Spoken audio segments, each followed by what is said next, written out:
Dans ce module, nous allons apprendre une fonction SQL que nous allons voir, c'est la fonction trim. La fonction trim qui reçoit ici une chaîne de caractères tout simplement et elle va de son côté supprimer tous les espaces que nous avons au début et à la fin de cette chaîne de caractères. Donc, si nous exécutons ça, nous pouvons voir ici que automatiquement les espaces, que l'espace soit au début ou à la fin, que l'espace soit à la fin ou au début uniquement, ceci va nettoyer tous les espaces que nous avons. Ceci n'est pas trop visible ici parce que nous n'avons aucun caractère qui continue après, mais là on peut voir que nous avons deux espaces ici. Ici on voit juste que les espaces ont disparu. Donc pour bien voir cela, nous allons essayer d'insérer un caractère avant et après notre chaîne de traitement ici. Donc si nous faisons ceci, nous pouvons voir ici que en faisant la concaténation, nous pouvons bien voir si l'espace avait été supprimé ou pas. Donc là, on voit que les deux espaces, au début, nous avons deux espaces ici, avant notre tiret. Ensuite, nous avons l'espace à gauche et à droite. Mais ici, nous constatons que l'espace à gauche et à droite a disparu. Nous avons ici un espace à droite uniquement. Nous constatons effectivement que l'espace à droite ici a été trimé.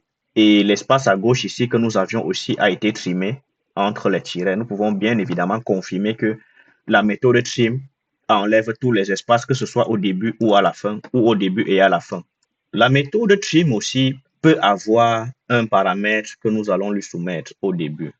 Et si nous exécutons par exemple ceci comme ça, qu'est-ce que ceci fait? Cette méthode ici, trim avec un paramètre en entrée, qu'est-ce qu'elle va faire? Elle va supprimer tous ces paramètres. Ça veut dire que tous ces caractères, si nous avons un caractère comme le point ou la virgule ou le point d'exclamation, que ce soit au début ou à la fin, ces paramètres vont être trimés tout simplement du résultat. Donc, si on fait ça, nous constatons bien évidemment que ici, le paramètre point a effectivement été supprimé de notre chaîne de caractères.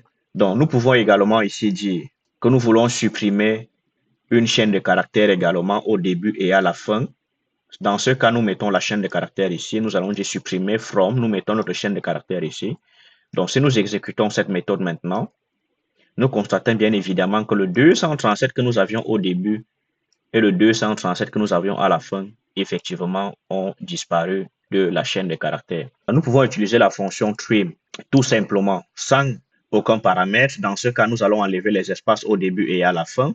Ou alors, nous pouvons utiliser la fonction trim avec un paramètre que nous allons soumettre qui va être supprimé du début et à la fin également de notre chaîne de caractères. La fonction trim a aussi des variations qui sont ltrim ou ltrim. Le ltrim ici, lui, va supprimer les espaces que nous avons au début. Comme nous pouvons voir ici, l'espace a disparu. Donc, en utilisant également la fonction concat pour bien valider cela, nous pouvons exécuter ça. Nous voyons que ici, dans le premier cas, nous avons l'espace. Dans les deux, nous pouvons voir que nous avons l'espace ici au début, dans airbot. Maintenant, si nous avons l'espace ici, dans les deux cas, nous constatons que le ltrim ici, lui, il supprime l'espace uniquement dans le côté gauche. Pourtant, à droite, ici, l'espace est resté.